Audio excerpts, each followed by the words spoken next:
नमस्कार और स्वागत है आप सभी का आज की इस मुलाकात में। आज का दिन बहुत खास है क्योंकि आज हम बात करने जा रहे हैं मनसा वाचा कर्मणा, एक कर्मयोगी की कहानी किताब के बारे में। और आज का दिन और भी खास बन जाता है क्योंकि आज हमारे साथ मौजूद है श्री मुकेश प्रताप सिंह जी, जो इस पुस्तक के लेखक हैं और जिनसे आज हम इस यात्रा के बारे में और भी गहराई में जानेंगे। और हमारे साथ मौजूद है एक ऐसे व्यक्तित्व जिनकी जीवन, कर्मों और मूल्यों पे ये किताब जन्मी और जिनके लिए श्री मुकेश प्रताप सिंह जी कहते हैं कि सर वो पारस है जिनके छूने मात्र से लोहा भी सोने में बदल जाता है। हमारे आदरणीय टीसी सर जी। सर, जब मैंने यह किताब पढ़ी तो लगा कि जैसे मैं खुद टीसी सर से बात कर रही हूँ। इतनी जीवंत भाषा, इतनी गहराई, मानो हर घटना मेरी आंखों के सामने घटित हो रही हो। तो आइए आज इस जर्नी के बारे में मैं आपसे और गहराई में समझना चाहूँगी, जानना चाहूँगी। मुकेश सर, सबसे पहला मेरा प्रश्न आपसे है कि यह किताब लिखने का विचार आपके मन में कैसे आया? जय हिंद, धन्यवाद ट्विंकल आज इस मुलाकात के लिए। और इस किताब की जर्नी मेरी खुद को जानने की एक जर्नी है, लेकिन ये किताब लिखने का जो विचार आपने सवाल पूछा, मैं आपको बता सकता हूँ, मैंने बहुत सारे लोगों को अपने आसपास ज़िंदगी जीते हुए देखा है और मैंने अक्सर देखा है कि लोग बहुत कंफ्यूज हैं अपने रिलेशनशिप्स के ऊपर, अपने वर्क प्रेशर के ऊपर, बिजनेस के ऊपर। लगभग जीने की सही कला लोगों के अंदर नहीं दिखी मुझे। सर के साथ बिताए हुए समय ने मुझे ऐसा सिखाया और जब मैं वो महसूस कर पाया कि जीवन सरल भी हो सकता है, सिंपल भी हो सकता है और सक्सेसफुल भी हो सकता है। इतनी सिंपल यात्रा है और अगर कहीं आप कष्ट में आ रहे हैं, प्रॉब्लम में आ रहे हैं, उसको भी सरलता से जिया जा सकता है। इतनी सिंपल यात्रा को अगर हम लोगों को नहीं बताएं तो मुझे ऐसा लगा कि मैं अपने कर्मों से पीछे हट रहा हूँ। उसने मुझे एक मोटिवेट किया कि मुझे ये किताब लोगों तक लानी चाहिए। धन्यवाद सर। सर, एक और प्रश्न आ रहा है ये आपकी बात सुन के कि सर, जब आपने ये बुक लिखी इतनी डिटेल में, इतनी ऑथेंटिसिटी के साथ, तो सर कुछ चुनौतियां तो आई होगी, कुछ ऐसे चैलेंजेस आपने फेस किए होंगे ये किताब लिखने के दौरान? जी जी बिल्कुल। ऐसा अगर मैं बात करूं तो सबसे कठिन मुझे लग रहा था कि सरलता और सफलता को किस तरीके से हम बुक में लेके आए, क्योंकि लोग की कुछ अपनी मानसिकता है, कुछ अपनी सोच है, ये जिंदगी थोड़ी उससे अलग नजर आती है।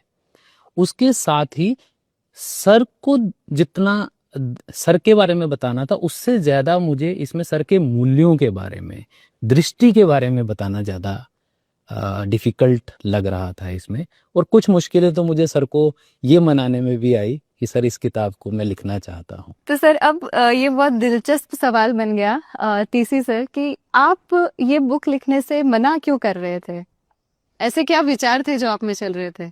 बुक लिखने की जब बात की मुकेश जी ने, कि पहले तो इन्होंने मुझे कहा कि आप तो अपने बारे में बुक लिखिए तो मेरे दिमाग में जस्ट एक बात उभरी कि जब मुझे अपना कुछ इंट्रोडक्शन कोई मांगते हैं तो 8-10 लाइन लिखने में भी मुझे बहुत सारा सोचना पड़ता है और बात जल्दी ख़त्म हो जाती है। पूरी बुक क्या लिखा जाए कि अपनी ज़िंदगी तो बस एक आम ज़िंदगी है, कुछ ऐसा विशेष तो कुछ है नहीं कि उसके बारे में लिखा जाए। तो यही एक मन में था कि पूरी बुक क्या लिखेंगे ना। पर मुकेश जी को मैं बहुत एक धन्यवाद देना चाहूँगा और इनकी मतलब जितनी भी तारीफ की जाएगी, पता नहीं मुझे कहाँ कहाँ ले गए हैं। जो जो यादें जो हम कभी भूल चुके होते हैं, बहुत ज़्यादा ध्यान नहीं देते, तो कहाँ कहाँ ले गए और किस तरह से चीज़ों को इन्होंने प्रस्तुत किया है, तो वाकई में बहुत कुछ अद्भुत ही हुआ है, मैं तो यही कहूँगा। इसमें एक चीज में जो सर कह रहे थे, मैंने अक्सर इस पूरी यात्रा के दौरान महसूस किया कि सर से आप सामाजिक विषयों पे पूछिए, सर से आप दुनिया को अच्छा करने के ऊपर पूछिए, तो सर बहुत डिटेल में बताते हैं। एक कठिनाई के ऐड में कर रहा हूँ, बट सर से जब उनके बारे में पूछा जाता है तो सर के शब्द बहुत ही कंट्रोल्ड, बहुत ही कम शब्दों में सर बात करते हैं, तो उसको बुक में लाना भी एक जर्नी रही। तो जब हम ये यात्रा की बात करते हैं, तो जब बुक पढ़ रही थी, एक उसमें इनिशियल एक चैप्टर है जिसमें हम बचपन की बात करते हैं। तो सर, आपका जब बचपन देखा, एक किताब के माध्यम से, तो वो एक आइडियल बचपन नजर आता है। आज की पीढ़ी को शायद हम वो बचपन नहीं दे पा रहे हैं। इस पे सर आपका क्या विचार है?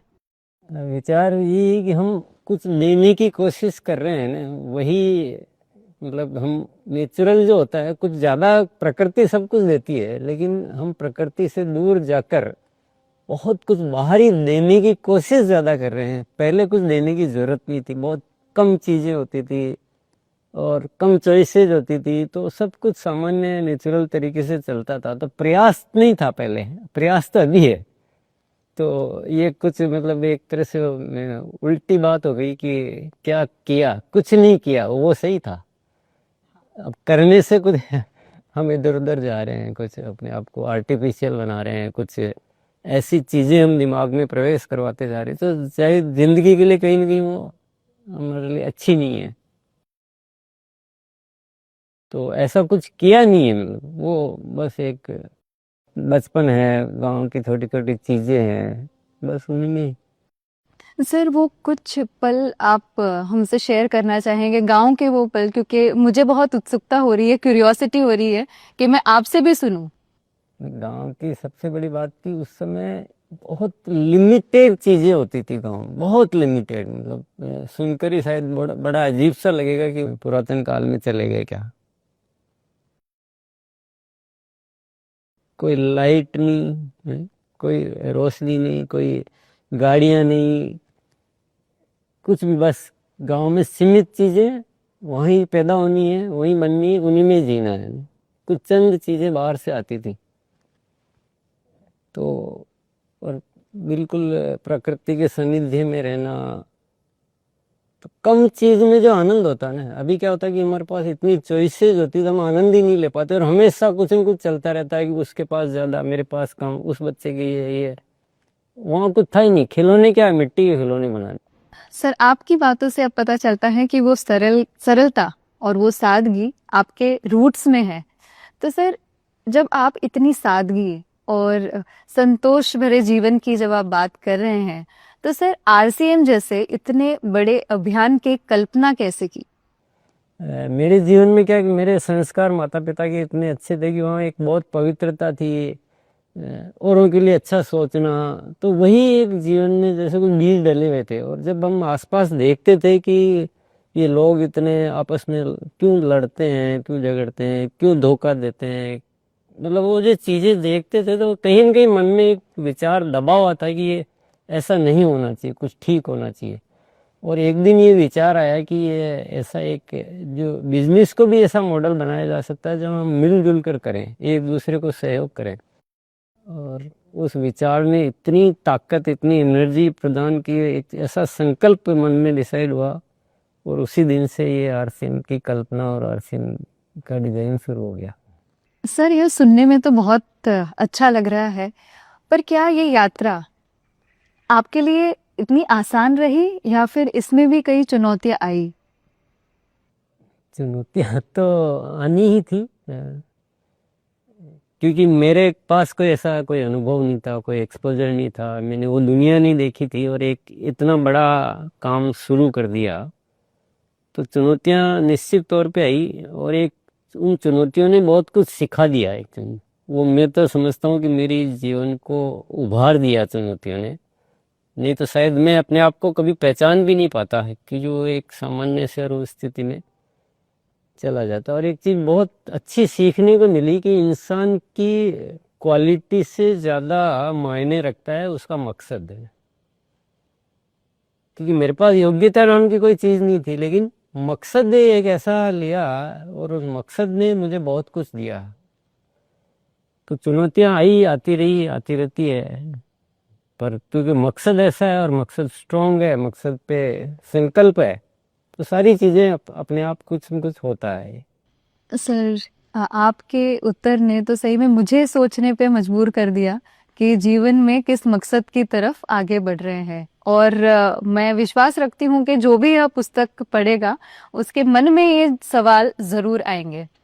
आगे बढ़ते हैं। मेरा प्रश्न अब मुकेश सर से है कि सर जितना मैंने आपके बारे में जाना है, आप कई सालों से कॉरपोरेट वर्ल्ड में रहे हैं, आपके बहुत सारे अलग फेसेस मैंने जाने हैं, जैसे आप कोचिंग एंड मेंटरिंग में भी है, स्पोर्ट्स में भी है, आप मोटिवेशनल स्पीकर भी है, किताबें भी लिखते हैं। तो इतने सारे रोल्स में सक्रिय जब आप हुए हैं, तो सर आप इस जर्नी तक कैसे पहुंचे? सी ट्विंकल, मैं अक्सर ऐसा देखता हूँ कि ज़िंदगी, अगर आपको एक प्रॉपर ज़िंदगी जीनी है तो उसके बहुत मल्टी डायमेंशंस होने चाहिए। और मेरे पिताजी आर्मी में थे, डिसिप्लिन मुझे उनसे मिला ही।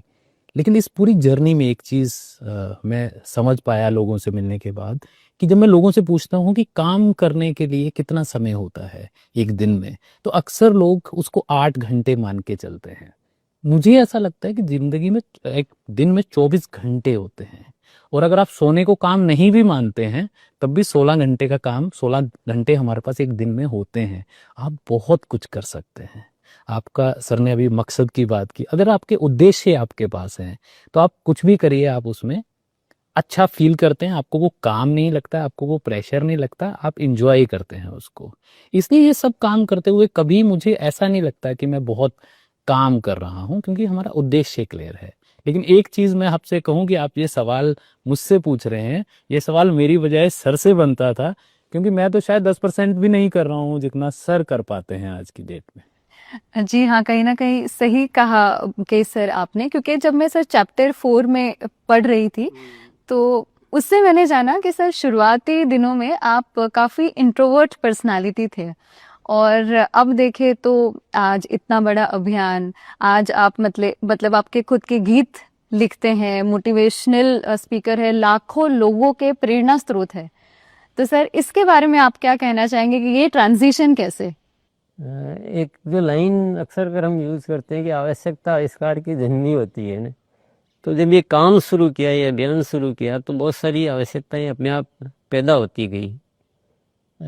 शुरू शुरू में बुक नहीं लिखना आता था मुझे, तो मैंने कुछ साथियों को कुछ कोशिश की कि आप कोई इस बारे में बुक लिख दो, लेकिन क्योंकि जो भाव उन्हें प्रस्तुत करने हैं, जो बात कहनी है, उसको उस अंदाज में कहने के लिए मुझे अल्टीमेटली ये महसूस हो गया कि मुझे ही कुछ करना पड़ेगा।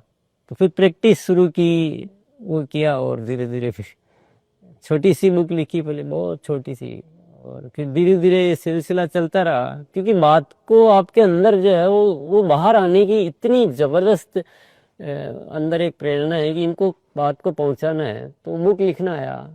फिर ऐसे गीत बनाने की बात आई, तो बाहर से जब गीत बनाते हैं तो वो जो मैं कहने चाहता हूँ वो कोई आता नहीं उसमें वो। तो ये सारी क्या की आवश्यकताएं पैदा हुई, और मुझे अल्टीमेटली उसमें कूदना ही पड़ा। मतलब ऑप्शन नहीं था ना, जैसे होता ना कि आदमी की अभी लास्ट कुछ है कि अब बचने के लिए ये करना ही पड़ेगा, वो स्थिति मेरी हुई। और ऐसी कुछ आवश्यकताएं पैदा हुई, और उन आवश्यकताओं ने मुझे करने के लिए मजबूर किया, और बहुत सारी चीज़ें आती गई। मुझे बोलना बिल्कुल नहीं आता था, आश्चर्य करोगे ट्विंकल कि मैं, मतलब ऐसे दो लोग आपस में बात करते हैं ना, वो भी मुझे ठीक से नहीं आता था। मैं मदर के सामने भी ठीक से नहीं बोलता था, ये मेरी स्थिति थी। लेकिन वही आवश्यकता की बात है, बड़ी मुश्किल से बोलना सीखा। सर एक रिक्वेस्ट होगी आपसे कि जब आपने गीत की बात की तो मैं आपसे ये कहना चाहूंगी, सर अगर आप कुछ गुनगुना दे तो बहुत सही रहेगा हमारे लिए भी। इसी समय में ये बात कहती तो शायद मैं बहुत सोचता, संकोच करता, लेकिन अब क्योंकि अब इतनी प्रैक्टिस हो गई, अभी मैं जैसे गुनगुनाने की बात भी की और गीत की भी बात की, अब मैं कुछ लाइनें बोलता हूँ तो अपने को समझ में आएगा कि मैं किस बात को कैसे कहना चाहता था, और ये कैसे जरूरत हुई और कैसे उसको तैयार किया। जैसे कि अपनी एक भावना थी कि सब मिलजुल कर रहे, सब प्रेम से रहे, अब इसको गीत में प्रस्तुत करना है। तो मैंने फिर एक कुछ लाइनें बनाई। अपना उन्हें बना लो जो भी मिले सफर में, अपना उन्हें बना लो जो भी मिले सफर में, कोई नहीं पराया, कोई नहीं पराया इस अजनबी शहर में, अपना उन्हें बना लो। क्या खूब सर, मतलब मैं खुद मंत्र मुग्ध हो गई हूँ ये सुन के। तो जितने भी गीत बनाए ना, वो उसमें मैसेज जो मैं देना चाहता हूँ, जो देना क्या चाहता हूँ, जो एक मन में जो उत्पन्न हो रहे हैं ऐसा कह सकते हैं, तो ये सब अभी धीरे धीरे क्लियर हो रहा होगा कि चीज़ें कैसे काम करती है। सर इसी बात से सबसे पहले तो मैं परमात्मा को शुक्रिया करना चाहूंगी कि वो सब आवश्यकताओं ने हिंदुस्तान को एक ऐसा व्यक्तित्व दिया कि जिसकी शायद कोई तुलना नहीं है। नहीं, व्यक्तित्व में कुछ भी नहीं है। मैं रियल बताता हूँ, व्यक्तित्व में कुछ भी नहीं है। जो भी है, इच्छा देने वाला भी वही है। हमें केवल उसकी बात को स्वीकार करना है और उसके साथ जुड़े रहना पवित्रता से। सब कुछ वही करता है, हम कुछ भी नहीं कर सकते। हमारे अंदर कुछ है ही नहीं। अगर मेरे विचारों में कोई दोष है तो मेरी कृत्यों में पवित्रता आ ही नहीं सकती है। तो मैं अगर ये सोचता हूँ कि मैं बातें ऐसी करूँ ताकि मेरा कुछ स्वार्थ सिद्ध हो जाए, तो मेरे कृत्यों में पवित्रता नहीं आएगी, मेरे भावों में पवित्रता नहीं आएगी, मेरे वचनों में पवित्रता नहीं आएगी। तो व्यक्तित्व का कोई बहुत बड़ा मैटर नहीं है इसमें। मैटर सिर्फ शुद्धता का है, पवित्रता का है। सच्चे दिल से चाहो तो ऊपर वाला सब कुछ सहयोग करता है। वो एक फिल्म का डायलॉग नहीं है कि किसी चीज को शिद्दत से चाहो तो पूरी कायनात उसको पूरा करने में मदद करती है। ये जिंदगी का सबसे फेवरेट डायलॉग मैं कह सकता हूँ।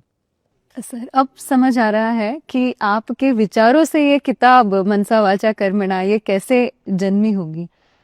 तो सर इसी से एक प्रश्न मतलब मेरे दिमाग में आ रहा है मुकेश सर के लिए कि सर यह किताब को पढ़ने का सही तरीका क्या है। अगर आपको इस किताब को पूरे तरीके से जानना है तो पहला तरीका तो ये है कि किताब को पूरा पढ़िए और अच्छे से आप इसको, अगर इसका भाग 1 आपने पढ़ लिया, भाग 2 और 3 को आप रैंडम भी पढ़ सकते हैं। आपको जरूरी नहीं है कि आपको चैप्टर बाई चैप्टर जाना है। आपने एक बार किताब पढ़ ली तो आप बदलाव की चाबी को, जो हर चैप्टर के एंड में हमने एक शॉट दिया है, उसको आप एक बार देख सकते हैं रोज, ताकि आपको एक डेली मोटिवेशनल जो एक होता है ना, रोज की एनर्जी मिलेगी, वो उससे आपको मिलेगी।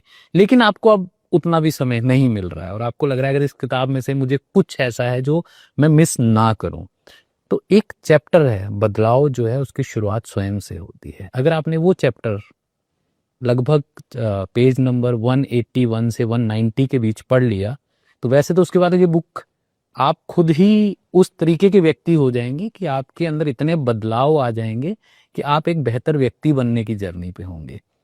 और जो इस बुक में वो चैप्टर आपको हेल्प करेगा वो ये है कि सफलता उतनी भी मुश्किल नहीं है जितनी हम लोग मान के चलते हैं। तो मैं रेकमेंड करूंगा कि आप पूरी बुक को अगर ना भी पढ़ पा रहे हो तो चैप्टर 181 से 190 मिस ना करें। मुकेश जी ने जो अभी बात कही कि सफलता उतनी भी मुश्किल नहीं है, तो ये बात मुझे भी बड़ी अच्छी लगती है और मुझे वो प्रैक्टिकली अनुभव भी होता है कि सरल रहेंगे, नेचुरल रहेंगे, सामान्य जीवन जिएंगे तो सफलता तो वैसे ही मिल जाएगी। कि इतनी बड़ी दुनिया में 4 पैसे कमाना कोई बहुत बड़ी बात नहीं है, लेकिन हम मुश्किलात क्या पैदा करते हैं। हम कुछ भी काम कर रहे हैं तो रिश्ते बिगाड़ लेंगे, लोगों से दूर हो जाएंगे, परिवार से प्रेम नहीं रखेंगे। तो कुछ न कुछ ऐसा अतिरिक्त किया जा रहा है जो हमारे काम को बढ़ा रहा है। अभी एक किसान है, वो ईमानदारी से खेती करे, पशुओं का ध्यान रखे, प्रेम करे धरती से, अपने आप सफल है। धन्यवाद सर, आपने इतनी गहरी बात कह दी और इतनी सरलता से और इतनी डाउन टू अर्थ पर्सनालिटी से आज मैं बात कर रही हूँ। ये तो मतलब आज मुझे ऐसा लग रहा है कि जो मैंने किताब पढ़ी और आज जब मैं टीसी सर से बात कर रही हूँ तो दोनों बहुत सिमिलर सी चीजें हैं। मतलब सारी आपकी ये क्वालिटी जो बुक में लिखी है शायद उसको ही और गहराई से मैं आज जान पा रही हूँ। तो सर इसी से एक प्रश्न और मेरे दिमाग में मुकेश सर के लिए आ रहा है कि सर जब आपने ये किताब लिखी तो इसको आपने जब ये नाम दिया मनसा वाचा कर्मणा, एक कर्मयोगी की कहानी, ये नाम कैसे आपके मन में आया कि यही नाम क्यों? जी, इसकी एक स्टोरी है बड़ी इंटरेस्टिंग कि पहले जब सर से मुझे इजाज़त मिली कि मैं इस जर्नी को शुरू करूं। उस जर्नी में पहले लिखते हुए मैंने इस बुक को लिखने का जो मेरा पर्पस था, मेरे से मैंने आपको डिफाइन किया कि मैं ये चाहता था कि कोई ये किताब पढ़े तो सर के मूल्यों के साथ, सर के सोच के साथ मिल सके। तो इस बुक का पहला नाम जो मैंने रखा था वो था बने कैसे सर जैसे। ये मेरा इस बुक का पहला टाइटल था। लेकिन जैसे जैसे मैं इस बुक को लिखता गया, और होता है कि एज ए राइटर आपको ये बुक लिखनी भी है, बार बार पढ़नी है, इतनी डिटेल करने के बाद, और थोड़ा सा स्पिरिचुअल एंगल है लाइफ में, सुबह मेडिटेशन कर पाता हूँ, तो उसमें बैठा था। और इस बुक, क्योंकि उस टाइम आप इस बुक में लगे हुए थे, तो आपके विचार सब मन में आते हैं। मुझे ऐसा आवाज आई कि इस बुक का नाम, और अगर आप उस बुक को पूरा पढ़ते हैं तो आप ये समझ पाते हैं कि सर जो बोलते हैं, सर के मन में भी वही है, कर्मों में भी वही है। सर पूरे एज इट इज, तो हम बोलते हैं ना मनसा वाचा कर्मणा, मन में भी वही, वचनों में भी वही, और कर्मों में भी वही, वो बुक भी बताती है। और उस बुक को अगर आप समराइज पूरी बुक को करेंगे तो आपको ये आंसर, आप इस बुक का इसके अलावा कोई और नाम सोच पाए पढ़ने के बाद, तो आप मुझे जरूर बताइएगा। ट्विंकल, मैं एक सवाल आपसे पूछूं? हाँ जी सर। हम मन में अलग रखें, वचन में अलग रखें, कर्म में अलग रखें, वो ज्यादा कठिन तरीका है जीने का, या हम सब एक रखें तो ये ज्यादा कठिन है? तो हम सब एक रखे तो ज्यादा सरल होगा हमारे लिए। हाँ जी। टीसी सर, अब आपसे एक प्रश्न मैं पूछना चाहूंगी कि सर, क्या आपने ये बुक पढ़ी और आपका ही जीवन किसी और की दृष्टि से देखने का अनुभव कैसा रहा? बुक पढ़ी, जरूर पढ़ी। और पढ़ने के बाद जो सबसे ज़्यादा जो मुझे रियलाइज़ हुआ कि अभी मेरे को बहुत सारी जिम्मेदारियां निभानी है, क्योंकि मेरे इस बारे में जो लोग अगर कुछ देख रहे हैं और कुछ सोच रहे हैं, तो मुझे वो करना भी तो है, वो साबित भी तो करना है। और सबसे बड़ा फ़ायदा ये हुआ कि बुक पढ़ने के बाद मेरे एक्शंस और बढ़ गए, मेरे अंदर एक एनर्जी आ गई, काम करने की इच्छा शक्ति और बढ़ गई। और अब भी पूरा ठान लिया है कि कुछ और वाकई में जो जो एक्सपेक्टेशंस है, या जो मुझे जैसा माना जाता है, देखा जा रहा है, तो कुछ और बड़ा करना पड़ेगा, कुछ अच्छा करना पड़ेगा। तो ये बुक मुकेश जी ने जिस तरह से लिखी है और जिस तरह से इस बात को प्रस्तुत किया, मेरे लिए ये वरदान बन गई बुक। जैसे आपको जानते दौरान, और जब ये बुक पढ़ रही थी मैं, तब मुझे ये महसूस हुआ कि गुरुकुल आपके मन के बहुत करीब है। तो सर, मैं आपसे जानना चाहूंगी कि गुरुकुल है क्या? गुरुकुल एक ऐसा शिक्षा का अभ्यास बोल सकते हैं अपन की। जैसे हम पढ़ते थे, बचपन में पढ़ा, तो मुझे याद है कि हम चीज़ें याद करने के लिए लगातार पढ़ते थे। तो अभी तक गुरुकुल से पहले जो हमारा शिक्षा का सिस्टम था कि हम टाइम बिंग कोई बात करना है, कि एक बार बात करी और हम निकल गए, सुनने वाले भी निकल गए, हम भी निकल गए, तो वो इम्प्लीमेंटेशन नहीं हो पाता था, तो अभ्यास नहीं हो पाता था। या फिर वो जो बातें ठीक से पहुंचनी थी, उसका मेरे पास कोई माध्यम भी नहीं था इतना मजबूत। तो एक संयोग वैसे चालू हुई एक दिन, ऐसे ही हम कुछ मित्रों ने मिलके, वो योग दिवस था, तो 21 दिन योग करेंगे ऐसा करके चालू हुआ। फिर आदतों का बदलने का अभ्यास, क्योंकि आदतें बदलने के लिए निरंतर हम इकट्ठे होकर रोज अभ्यास करेंगे।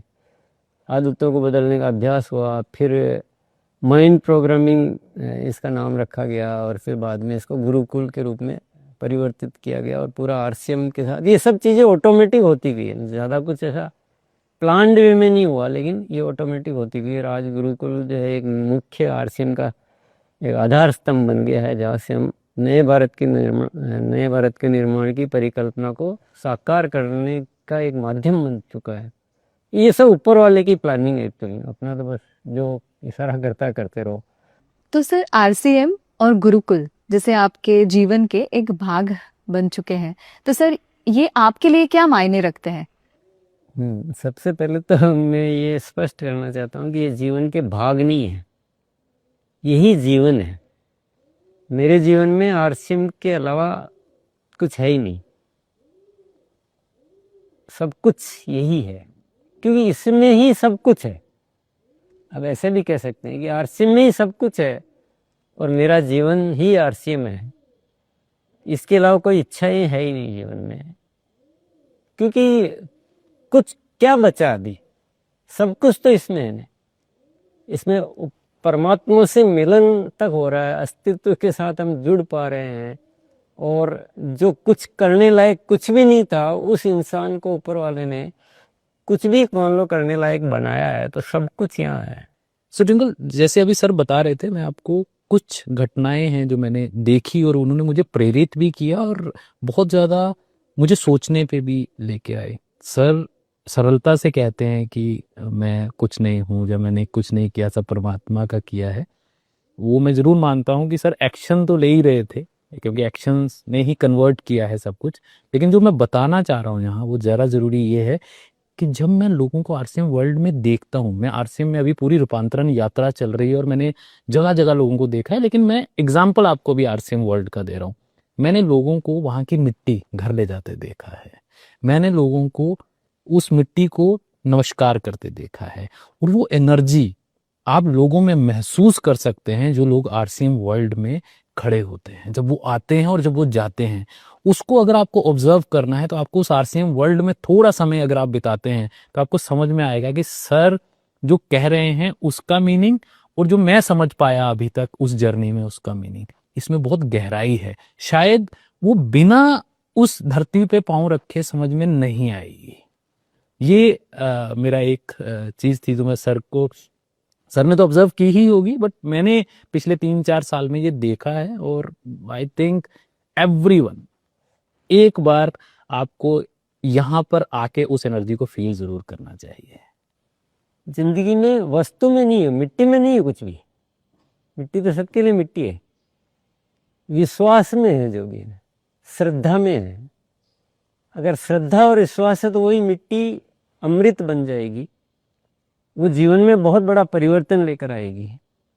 तो ये श्रद्धा विश्वास बहुत बड़ी चीज है जिंदगी की, आस्था जिसको हम कहते हैं, यही सब कुछ है जीवन में। सर सौभाग्य है मेरा कि आज मैं इस अभियान के बारे में इतनी गहराई से जान पा रही हूँ।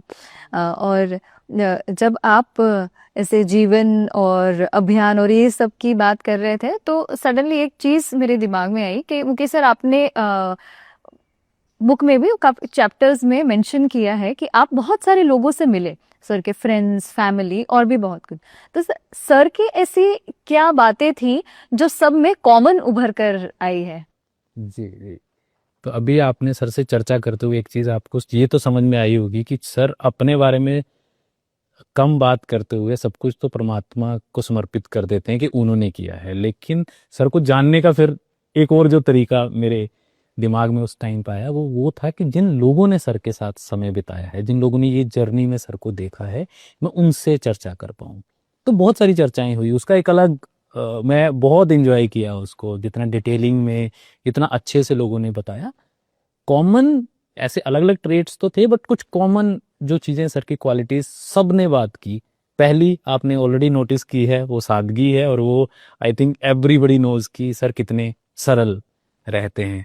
सर की एक और चीज़ जो हर व्यक्ति ने हाईलाइट की वो थी, एक बार सर ने जो कमिटमेंट कर दी, if sir has agreed to something, sir ने कुछ सोच लिया तो वो होना है, वो नहीं होने का कोई रास्ता नहीं है। सर उसको, आप साथ हैं, आप साथ नहीं हैं, सर उस रास्ते पे चल पड़ते हैं और वो चीज़ें करके ही नेक्स्ट स्टेप पे जाते हैं। फिर यहाँ वही बात आ जाती है कि चीज़ें अपने आप ही होती है, हम विमुख हो जाते हैं अनावश्यक रूप से, या हमारा मन विचलित हो जाता है ना। अन्यथा रास्ते जो हम जिस रास्ते पे बढ़ना शुरू करते हैं वो कितना भी ऊंचा हो, अगर हम चलते जा रहे हैं तो ऊपर पहुंचेंगे ही पहुंचेंगे। तो आप अनावश्यक, मुझे ऐसा कोई श्रेय देने की कोई आवश्यकता नहीं, ये प्रकृति का नियम है कि आप चलोगे तो पहुंचोगे। आप बीच में उतर गए, अभी बॉम्बे की ट्रेन में बैठे और रतलाम उतर गए तो बॉम्बे थोड़ी पहुंचोगे।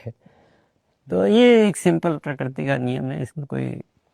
जी सर, वो आपकी मोडेस्टी है। आपको हम ये नहीं कह रहे कि वो रास्ता तो है ही है, लेकिन अभी कई बार क्या होता है, हम इसको कॉर्पोरेट में बोलने को बदल देते हैं कहीं ना कहीं थक जाते हैं कि क्या पता होगा कि नहीं होगा, कुछ और चीजें आ जाती है तो निर्णय बदल देते हैं। तो निर्णय पे कायम रहें और निर्णय सोच समझ के करें, अच्छा निर्णय करें तो अपने आप मंजिल तो आएगी आएगी। जी जी।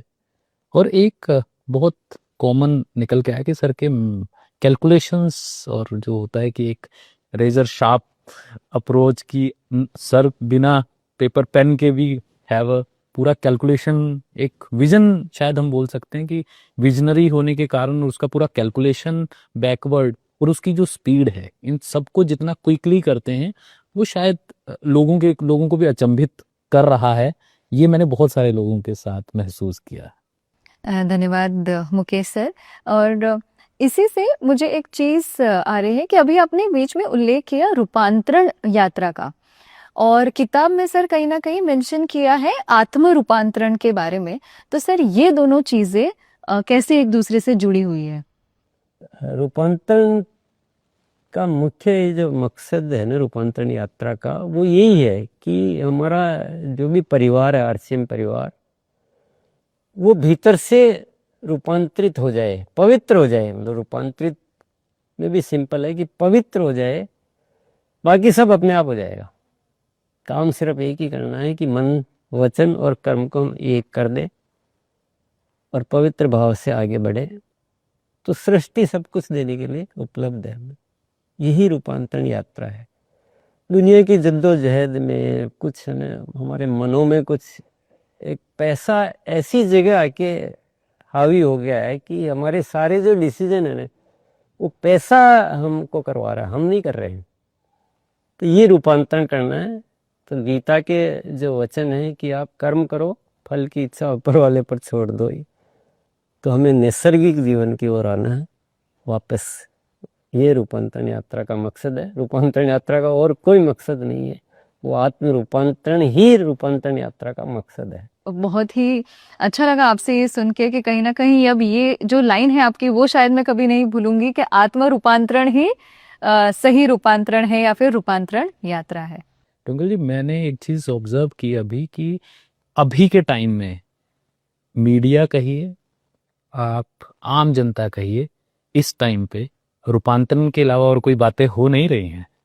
जब हम आम जनता में जा रहे हैं और वो बड़ा विजिबल आ रहा है कि रूपांतरण यात्रा ने उतना विजिबल इम्पैक्ट लोगों में लेके आए हैं, और लोग, हर व्यक्ति में वो एनर्जी दिखती है। अगर आप सोशल मीडिया पे भी जाएंगे तो आपको वो दिखेगा कि बहुत सारे लोग रूपांतरित हो भी रहे हैं। जी हाँ सर, मैं आपकी बात से बहुत ही सहमत हूँ कि आज अगर देखें तो हर गांव-गांव, शहर-शहर आरसीएम की ही चली लहर दिख रहा है। तो रूपांतरण यात्रा तो आज हर एक मतलब मुंह पे होगी, सबको पता है कि रूपांतरण यात्रा है क्या। सर चैप्टर 11 जब मैं पढ़ रही थी तो उसमें कहीं ना कहीं बदलाव की बात की है कि बदलाव स्वयं से ही आता है। और सर अक्सर कहा जाता है कि जानते सब है, मानते नहीं है। तो सर इस पे आप क्या कहना चाहेंगे, और भीतर के बदलाव पे अगर आप कुछ आपके विचार रखें? बहुत सहज सी बात है। देखिए, आप या तो जो वर्तमान में है उससे सेटिस्फाइड है तो फिर कुछ बदलना नहीं है।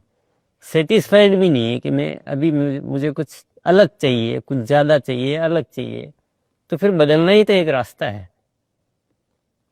बदलना भी नहीं चाहते हैं और हमारा कुछ बाहर से जो प्राप्त होना है या जो हम हासिल करना चाहते हैं वो बदल जाए, तो वो तो हो नहीं सकता। और ये जिंदगी जो हमें मिली है ना, वो बदलने के लिए ही मिली है, ठहरने के लिए नहीं मिली है।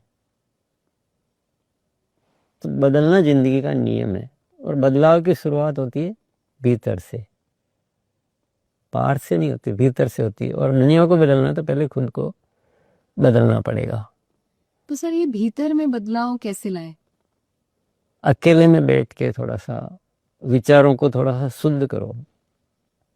जैसे क्या होता है कि हम क्या अक्सर कर दुनिया क्या करती है कि एक उसको चालाकी बोलेंगे कि जो जब कोई सामने होता है तो हम अपने आप को अच्छा बताते हैं, ईमानदार बताते हैं। जब हम अकेले में होते हैं तो कुछ ऐसा वैसा सोचते रहते हैं कि उसने तो मेरे साथ ऐसा किया है, मैं उससे बदला लेके रहूँगा, मैं ऐसे कुछ उसको चीट कर सकता हूँ। क्योंकि मुझे भी कोई नहीं देख रहा तो कुछ भी सोच रहे हैं। तो बदलाव की शुरुआत ऐसे होगी जब आप अकेले न हो तो सबके लिए अच्छा सोचो। उसने मेरे साथ बुरा किया लेकिन भगवान उसका भी भला करे, उसको सद्बुद्धि दे, मेरा कोई कर्म होगा इसलिए कुछ हुआ होगा, मेरे को उसके प्रति कोई दुर्भावना नहीं रखनी है। ऐसे अपने विचारों को भीतर से शुद्ध करना है। ये ऐसे बदलाव की शुरुआत होती है। और ट्विंकल जी एक बात मैं ज़रूर ऐड करना चाहूँगा कि जब हम आपने एक सवाल पूछा कैसे, तो मैं आपको ये गारंटी दे सकता हूँ कि अगर आप ये किताब पढ़ते हैं तो ये कैसे का जवाब आपको बहुत जल्दी मिलेगा। वो कैसे का ही जवाब लाने की कोशिश है इस किताब के जरिए। जी हाँ सर, ये बात से मैं बिल्कुल सहमत हूँ और इसी से मुझे चैप्टर 14 की एकदम से मैं उसी चैप्टर के बारे में सोच रही हूँ अभी कि चैप्टर नंबर 14 संदेश जो बदलेगा देश, उसको पढ़ने से मेरा कहीं ना कहीं पर्सपेक्टिव बहुत चेंज हो गया है और उसमें 4 मुख्य चीजों का भी विवरण है। तो सर मैं बदलाव से हुआ ना? हाँ जी सर। बदलाव के बिना कुछ नहीं मिलेगा जिंदगी में, ये तय है। कुछ न कुछ हमें बदलने की प्रैक्टिस करनी चाहिए और बदलने के लिए तत्पर रहना चाहिए। लोग पूरा जीवन और हमारी सारी एनर्जी किस बात में लगाते हैं कि मैं जो कर रहा हूँ सही है, इसको जस्टिफिकेशन में लगा देते हैं कि नहीं मैंने ऐसा इसलिए किया था, मैं सही हूँ। और यही हमारा सबसे बड़ा वीक पॉइंट बन जाता है। हमें हमेशा ये सोचते रहना चाहिए कि कुछ न कुछ मुझे नया करते रहना है, बदलते रहना है, जो ठीक नहीं है उसको ठीक करते रहना है। जी हाँ सर। तो सर जो चैप्टर 14 में जो 4 चीजों का विवरण है उस पे अगर आप थोड़ा सा और आपकी भाषा में अगर और इसे सरलता से और समझा देते तो मैं खुद को। जब मुकेश जी ने मुझे पूछा कि आप कोई ऐसे 4 विषय जिस पे आप मुख्य सबको संदेश देना चाहेंगे, तो 4 विषय उसने रखे गए थे। एक था राष्ट्र हित की बात आप सोचे, एक ये था, एक था कि हम लड़ना नहीं झुकना सीखें। तो वो भी एक बहुत अच्छी बात है। अक्सर करके हम दुनिया लड़ना इतना सीख गई है कि बात पे लड़ने के लिए हम तैयार हो जाते हैं। छोटी छोटी बात नहीं होती तो भी ऐसा लगता है जैसे लड़े बिना आज कभी नहीं कुछ किए ही नहीं, ऐसा भी लोगों की प्रैक्टिस हो गई है। तो ये इससे क्या हो रहा है कि एक हम नरक का निर्माण कर रहे हैं। आज मैं अगर आपसे लड़ता हूँ और यही सब वातावरण, तो एक दूसरे से हम फिर लड़के मेरे पर तो कोई ना कोई असर आएगा। अच्छा कि हम जब कोई कमज़ोर दिखता है तो हम अपना उसको थोड़ा रोब जमाने की कोशिश करते हैं, तो मेरे से पावरफुल भी तो कोई होगा, तो मुझे भी वो झेलना पड़ेगा। तो हम क्या गलत प्रैक्टिस में चले गए। हमको कोई बात नहीं, मैं छोटा, मैं झुक जाता हूँ, मैं माफ़ी मांगता हूँ, मेरे से गलती हुई है, ये ऐसे कुछ शब्द अगर हम जीवन में ले लेते हैं तो मैं गारंटी कहता हूँ कि आपका कुछ भी नहीं जाने वाला है। कोई नुकसान नहीं है कि आपकी गरिमा कम हो जाएगी, कि आपकी वैल्यू कम हो जाएगी, कुछ नहीं होगा। सब कुछ अच्छा ही होगा और दुनिया स्वर्ग बन जाएगी। अगर ये दुनिया झुकना सीख जाए तो दुनिया स्वर्ग बन जाएगी। जी हाँ सर, कितनी सरल भाषा में आपने कितनी बड़ी बात कह दी है। सर और सरलता से कहते हैं इसको। सर कहते हैं अगर बड़े बनना है तो छोटी लड़ाइयाँ छोड़िए। अभी राष्ट्राध्यक्ष से देखो, मैंने घर में लड़ना सीखा है या अपने आसपास वालों से लड़ना सीखा। अब मेरी लड़ने की नेचर है। अब मुझे बना दो आप कोई अच्छी पोजीशन दे दो, कोई भी है, तो मैं क्या करूँ, उस पोजीशन वालों से लड़ूंगा। था अब किसी को राष्ट्राध्यक्ष बना दिया, आदत तो हुई है ना, तो पूरी दुनिया में विश्व युद्ध इसीलिए हो रहे। आप थोड़ा गहराई में जाएंगे तो विश्व युद्ध क्यों हो रहे? क्यों? झुकना नहीं है मुझे, है ना, मुझे लड़ना पसंद है। तो इंसान जब एक इंसान को उतना बड़ा डिसीजन लेने की पावर दे दी जाती है कि आप पूरा देश के लिए डिसीजन लेते हो, लेकिन उसकी आदत लड़ने की है, तो ऐसे विश्व युद्ध होते हैं। आप ये लड़ने के कारण ढूंढने गए को आश्चर्य होता है मुझे कि क्यों लड़ रहे, कुछ समझ में नहीं आ रहा क्यों लड़ रहे। कोई कारण ही नहीं है, कारण सिर्फ एक ही है कि लड़ने की आदत हो गई है।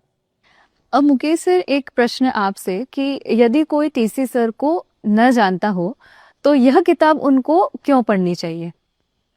Good question twinkle. वैसे ये किताब सर को जानने की नहीं है, अगर मुझसे आप पूछो, ये किताब स्वयं को जानने की है।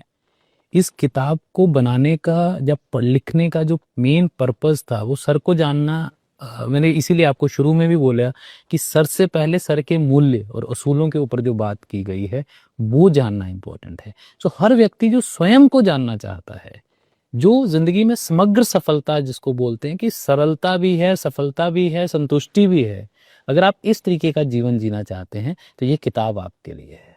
धन्यवाद। मुझे बड़ा अच्छा लगा ये लास्ट में, मैं थोड़ा रिलैक्स हो गया कि एक्चुअल में एक जीवन जीने का तरीका जान रहे हैं हम, इसमें किसी व्यक्ति विशेष को नहीं जान रहे। तो बहुत बहुत धन्यवाद देना चाहूँगा, क्योंकि मुझे भी सीखना है ना। ये बुक तो एक माध्यम है, चलो एक पात्र बन गया मैं, पर ये हमें सबको जीवन जीने का एक सही तरीका सीखने की पुस्तक है। ये प्रणाली है एक तरह की, ये व्यक्ति विशेष की कहानी नहीं है। सर अब कुछ एक रैपिड फायर राउंड हो जाए तो सर सबसे पहला मेरा प्रश्न, एक ऐसी सोच जो हर व्यक्ति में होनी चाहिए। हर व्यक्ति में जो सोच होनी चाहिए वो दूसरों के लिए जीवन जीना। ठीक है सर। और मुकेश सर आपका क्या जवाब रहेगा इस? सर वाली सोच होनी चाहिए। सर आप ऐसी कौन सी आदत है जो आप बदल रहे हैं? मैं जो आदत जैसे अभी जो बोला वही कि मैं सबके प्रति अच्छे भाव रखने की आदत को मैं और अच्छे से कर रहा हूँ। ठीक है सर। सर आप कौन सी आदत बदल रहे हैं? ना बदलने की। जैसे हम ना बदलने की आदत अपनाए बैठे हैं, उसको बस बदलना है, उतना ही कोशिश है। सर आप कौन सा खेल खेलना पसंद करते हैं? बैडमिंटन। सर आप कौन सा खेल? मेरा खेल पसीना निकालने वाला, कोई भी खिला लीजिए, पसीना निकलना चाहिए। नहीं, सब मेरे को उतने आते नहीं।